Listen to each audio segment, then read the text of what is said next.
na si Fontecchio. Samantala talagang pinag-uusapan ngayon ang laban ng ating national team at Italy at yung big block na rin sa bando sa 6'7" player ng Italy.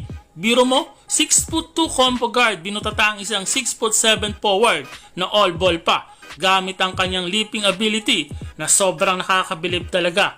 Viral ngayon ang Monster Big Block ni Abando sa FIBA.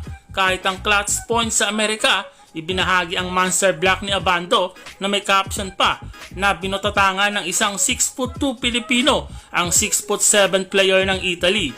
As of now, sobrang dami na ng views nito sa lahat ng social media ng FIBA. Samantala sa post-interview naman ni Jordan Clarkson na may sinabi ito patungkol sa mga basketball fans. Sinabi ni Clarkson na tila nawiwirduhan ito sa pag-boo ng crowd sa kanilang head coach na si Coach Chot Reyes. Iisang team daw kasi sila at ginagawa nila ang lahat para sa Pilipinas.